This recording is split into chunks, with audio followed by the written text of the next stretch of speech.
Good morning, ladies and gentlemen. My name is Vernon Williams. I'm the Communication and Community Engagement Strategist at IUPUI, former board member of IBE, former VP Communications, and honored to be this morning's MC. I'd like to preface this gathering by giving honor to God, who goes before us in all that we do individually and collectively. It's no small matter that we are here in the aftermath of 2 years of global pandemic. So I want to first start with that. And now I'd like to introduce to you the leader of Indiana Black Expo, who is doing her swan song this year as she's exiting after 13 years, correct? 15, okay. I missed 2. Of tremendous service to the community, to the state, to the nation, to the organization, the CEO and President, Tanya Bell. So my husband's over there to the right, so I got to correct him, Tanya McKenzie. That's okay. But in all jokes, everybody still calls me Tanya Bell. But anyway, I'm excited, really, to echo some of what Vernon was saying with, not being here for the last 2 years. It's really good to be back in fellowship amongst a lot of our stakeholders that we've been away from and disconnected over the last couple of years due to the pandemic. And so we're very excited to celebrate culture. This will be our 51st summer celebration, and it's all about celebrating our culture, our impact, our accomplishments, and really to address issues that impact our community and bringing stakeholders out to do that. And so we're looking forward to kicking off a lot of the entertainment this weekend. We will start off with our corporate luncheon. I am blessed and humbled to be able to award some giants in our community, some folks that are making a tremendous impact and who embody what our mission is about, and that is to serve as an effective voice and vehicle for the social and economic advancement of African Americans throughout the country. And so just very excited for our honorees on here. I was just telling Blair that I grew up to you on the screen, and so it's just, I'm delighted, and it's not just to give him an award, the Lifetime Screen Image Award for his work in TV and film and on Broadway and everything that he's been doing, but he's also an activist, and he also cares and uses his platform to give back to our community. Also excited to honor a giant, IU head basketball coach Mike Woodson, not just for his accomplishments throughout his career in the sports world, but just it's been fascinating on how he has given back as a mentor to other NBA players and everybody else that's out there. So again, using his platform to continue to impact and uplift African Americans. And then also the recipient of the Reverend Charles Williams Excellence Award, Geo Academies, under the leadership of Kevin Teasley, for the wonderful work that they're doing, not just in Indiana, but in Louisiana. For you to educate, just really reimagining K through 12 education, where folks who look like me have access to a college degree. And not only do they have access to a college degree, but they're achieving that while they're in high school. So when we talk about social mobility and we talk about eliminating generational wealth in our community, he knows I am a cheerleader and a fan of the work that he is doing in the K through 12 space, and it's really K through 16 space. And so just very excited about our honorees. But before I get off here, I know Vernon, I feel like Vernon's watching me over my shoulder, like it's time. I just want to just put a plug in for some of the events coming up. Yes, the corporate luncheon will begin in about 30 minutes. Our exhibition hall will open up. We will have a lot of exhibits there all over the weekend. We have a Black Wall Street zone where we have close to 200 Black-owned businesses. And we're excited for people to come out and patronize them and really buy Black. And I say that very unapologetically. And so we're very excited about that.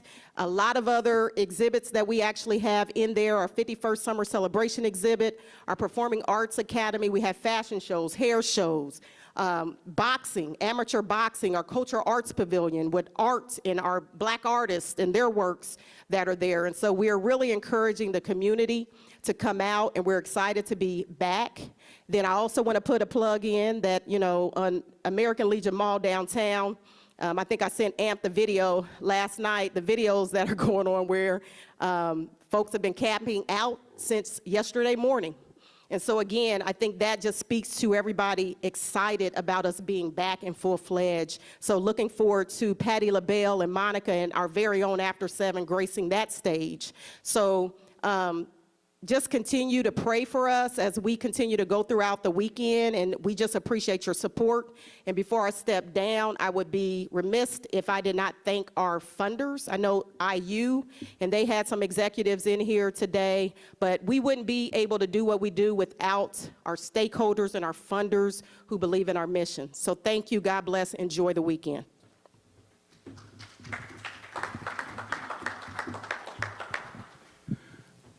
You know, we have 3 areas represented for awards today: education, athletics, entertainment, and philanthropy. And Tanya Bell could not, Mackenzie, I've known her for so long, could not have possibly known the personal connection that I have with all 3, even though none of them have met me. I am from Gary, Indiana, and a product of Gary Schools, and very proud of the work that GO Academies is doing. It's incredible to think that students are graduating with college credit, and one student, and I understand, graduated with a degree, a full bachelor's degree.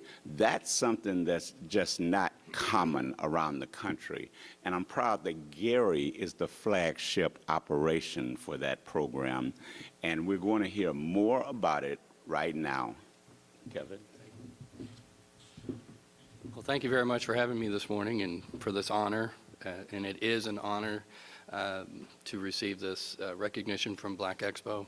I've been coming to Black Expo events since probably 1996 when I first moved back to Indiana, and I've enjoyed all of these events. And 21st Century Charter School in Gary is our flagship school at GO Academies, GO Foundation. We've been there since 2005. We started with a mission. We were invited first and foremost by community leaders in Gary who came to visit us during a Black Expo event in 2004 and saw our school here in Indianapolis, and they said, "We want you to do this in Gary, please." And at the time, the city of Gary had a chronic high school dropout rate of roughly 50% every single year. 50% of the students would not graduate from high school. So the leaders in Gary asked us to come and help address that. And so they put together the board, and they invited us up, and we came in to do what we thought we could do. And if we're being honest, and you'll find that I'm pretty brutally blunt, I don't think we were that successful the first 4 or 5 years. We did all the things that traditional schools, traditional college prep schools do. We talked to students about the importance of graduating from high school, number one, the importance of going to college, getting a career, et cetera. In all the various levels of college degrees that you can get, the more degrees you get, the better income you get. We did college tours, we did college scholarship night, we did college application night, we did all of that. But truthfully, it wasn't that great, the results. And maybe incrementally a little bit, but not so great. And so I started talking to the students about why they were actually in high school. And the truth was, the students that I talked to, and I'm not making this up, literally said, "I'm here because this is where I play ball, or this is where the girls are, or this is where my friends are." Essentially, it was where their social scene was.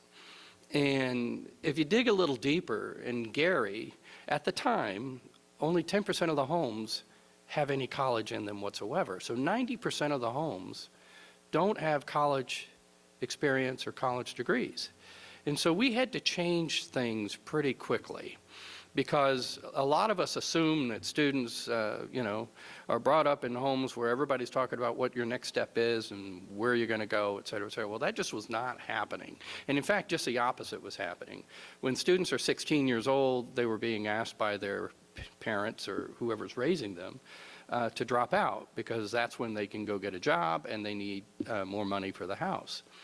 And in fact, in 2010, we had a student who said that he was going to drop out at age 16. And I had heard that he was a pretty smart kid. And of course, our whole mission is to stop the flow of dropouts. So I had heard that he was going to do that, and his name is Vincent Pena. And I went to Vincent and said, "Why are you dropping out?" And exactly what I just told you. My mom and dad didn't go to college. I'm not going to college. They need me to bring home some bacon. Well, we said to Vincent at that time, because it was like a 5-alarm fire, we got to change our approach. What can we do? And so we turned around and said, "Look, Vincent, if I take you over to Ivy Tech Community College and you take the exam," which is called the AccuPlacer at the time, "and you pass that exam, would you go to college?" He said, "Well, yeah, sure." And I said, "Well, we will pay for you to go to college while you're in our high school. We're going to change your schedule, your daily schedule, so that you can take those college courses on the college campus, not dual credit on our high school campus. Dual credit meaning on the actual college campus." His eyes lit up, and he took the test, and he passed all 3 parts. 2 years later, he graduated from Ivy Tech Community College with his full associate degree, 2 years of college, completely paid for by us, earned by him, before he graduated from our high school. That's pretty cool. That was in 2013. In 2014, we had 3 more students do it. We made a big deal out of Vincent earning this college degree. We're a K-12, so we brought all, at the time, probably 800 students together. Now we have 1,300 students. We brought them all together to celebrate Vincent's victory and achievement, and then the infection happened, meaning everybody started seeing somebody in their community who earned a college degree, who looked like them, they knew them, and so they started thinking, well, I can do this too. So over the last 5 or 6 years, we've had over 50 students earn a full associate degree while in high school, and they all go on and complete a 4-year degree as well. And I had one student who was so inspired by what Vincent did. I met her when she was 16, and she came up to me and said, "Mr. Teasley, I got a problem." "What's that?" She said, "Well, I've earned my associate degree." And I said, "Well, that's not a problem. We can celebrate this." She said, "Well, I'm only 16. So here's my problem. I don't want to go off to a 4-year university. I want to stay in your high school and take more college courses. Can I do that?" Well, I don't know if that's even legal. So I had to call the Department of Education and find out whether or not it is. And they were scratching their head because no one's ever asked that question. And 2 weeks later, they called and said, "We don't see why not. If you want to keep her as one of your students, and she can enroll," at the time and excuse me, Coach, but she enrolled at Purdue Northwest.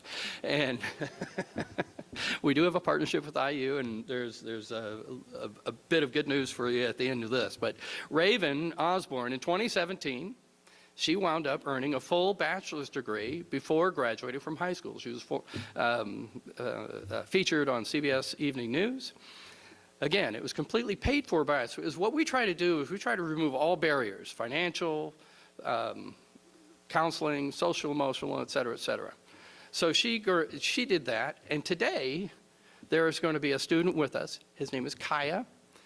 He's 13 years old. He should be in 7th grade. He earned a full associate degree already, and he's been enrolled at IU, accepted on a degree track. He will have a bachelor's degree completely paid for by us, again, earned by him. He's a wonderful young man, by the age of 15. How about that? Before graduating from our high school. So anyway, this is what we're trying to do, and we're doing it here in Indianapolis. We're also doing it in Baton Rouge. And actually, Melody went to our school here in Indianapolis, and she graduated. Now, our school here is only 2 years old. Melanie graduated. I think she earned 24 college credits while she was in our school for over a 2-year period of time, and she's got a full ride to IU. So Anyway, thank you for the recognition. And to us, the recognition is not about our ego. It's about helping others understand what students like Melanie are capable of doing. Because I firmly believe, and the students are proving it, traditional high school, they can do so much more than traditional high school today. And we need to allow that to happen. We need to free our students so that they can earn as much as they can during the time they're with us. A K-12 education, it's still good, but these students are proving that they can do so much more. So it's really exciting. Thank you very much.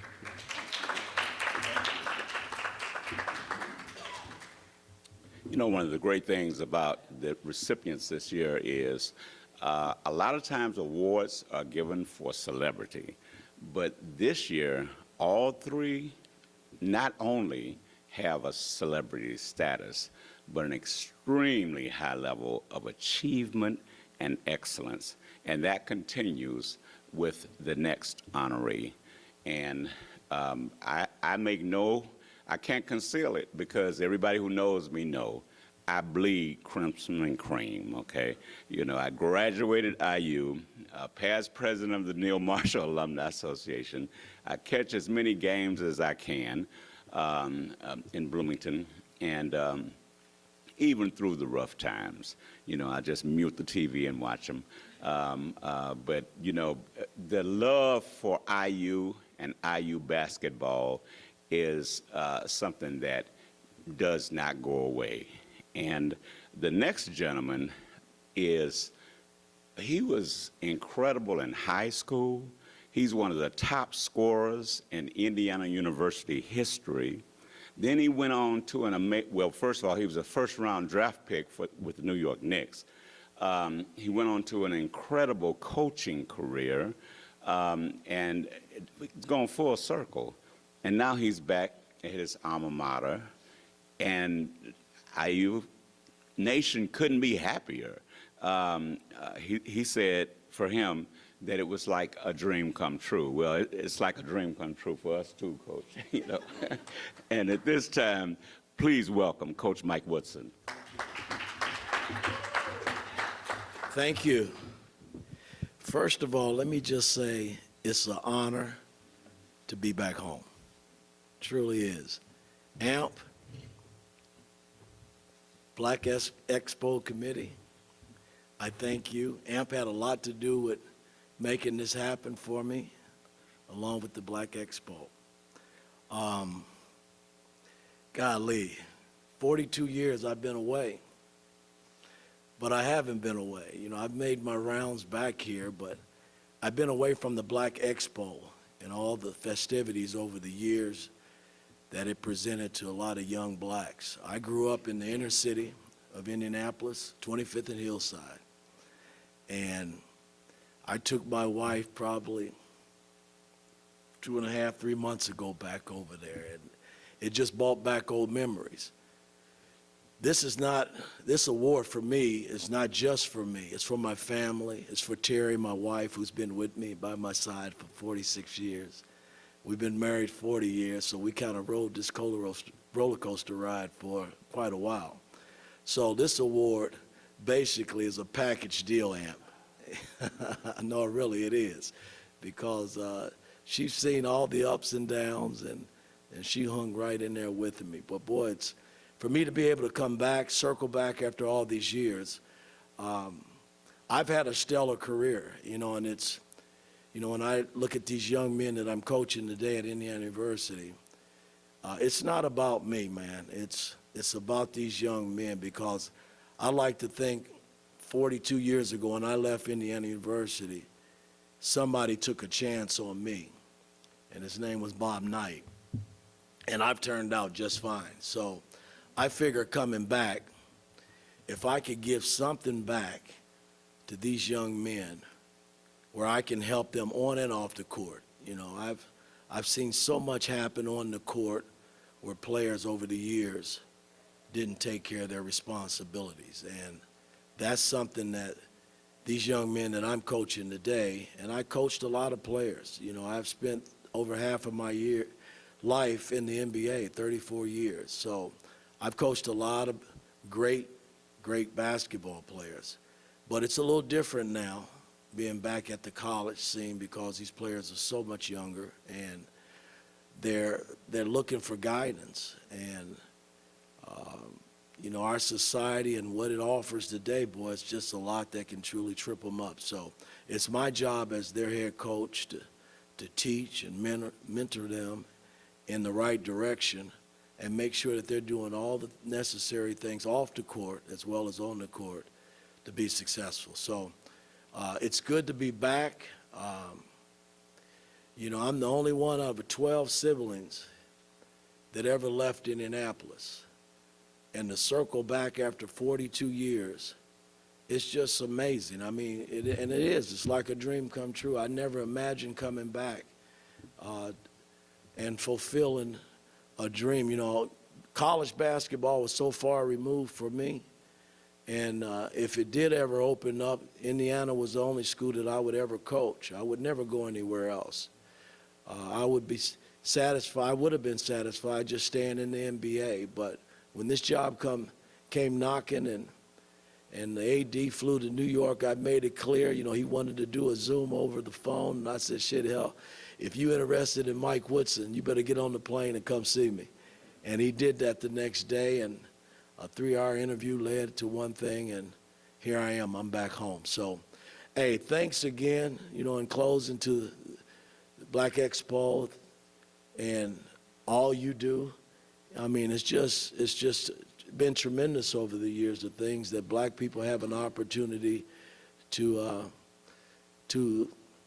do. I mean, it's a part of our culture, and it's just a lot of wonderful things that are happening. So, again, I'm happy to be back, and Amp, can't say enough about you, brother, because you made the phone call, because it's the first time I've really ever been honored in my hometown like this. So thank you.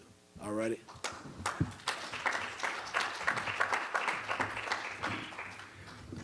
And coaches also, I'd be remiss not to mention this, about character building. If you follow IU basketball, there was a point during this season when 5 players had to be disciplined during a pivotal game during the season. And there was no hesitancy on his part. It was more important for him to pour into them as human beings than to emphasize the necessity to try to win a game. And even with that, they came and became qualified for the tournament. So that alone, it's not just about basketball. It's his teaching, it's his character building, it's all that goes into what the consummate coach could be. Thank you, Coach Woodson. This next gentleman, Tanya says she's watched him since she was a little girl, and he still looks the same. You know? You know, if I tried to read everything that Blair Underwood has done in his illustrious career, we'd miss lunch. He's a producer, director, actor, stage, screen, and film. You've seen him, you can't miss him. If you are exposed to media in America, you can't miss him. You've seen him in several things during your lifetime. He's won multiple awards. He's had 17 NAACP Image Awards, 17, and he's won 7. He won an Emmy for the audio book by the former vice president on environment. He's received accolades all around the country.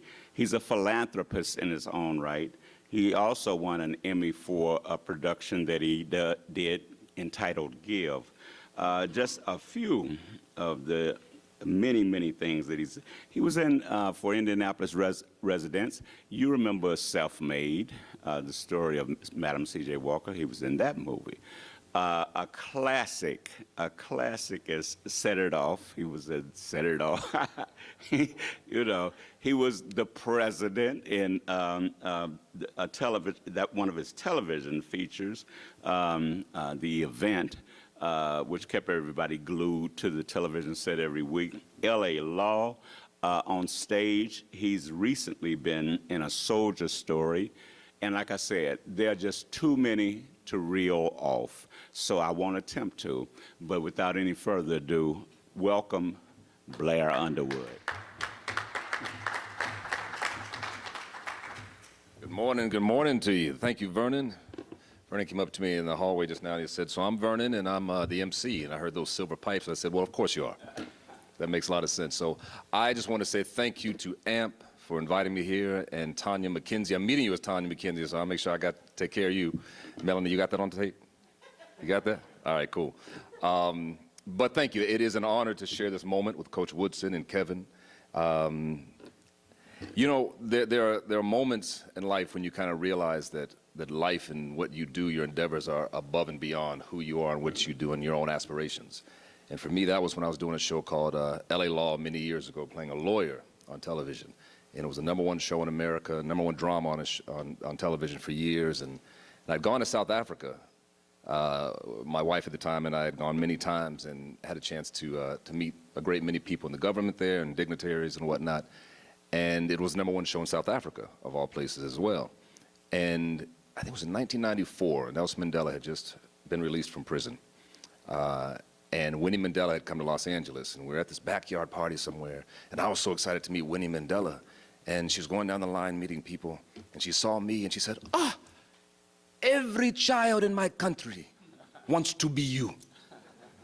Now, of course, I knew it wasn't me. It wasn't the actor, but it's what the character, this young black man who was unafraid and bold, what he represented. And it just crystallized everything my parents had taught me about how when you walk out this door, you represent more than yourself.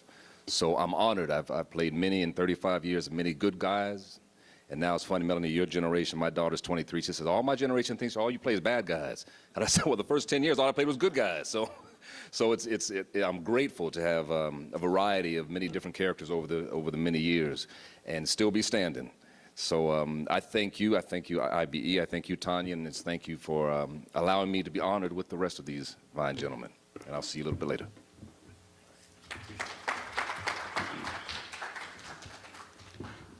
And I don't have to tell you that.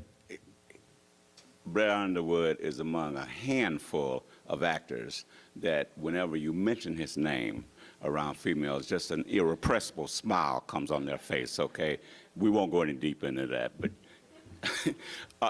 at this point, we'll entertain any questions that you have for the honorees.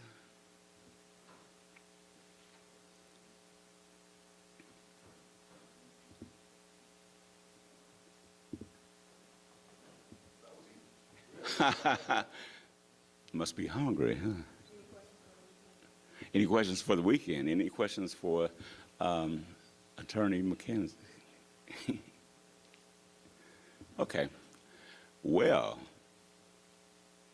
thank you all for attending the press conference, and we look forward to seeing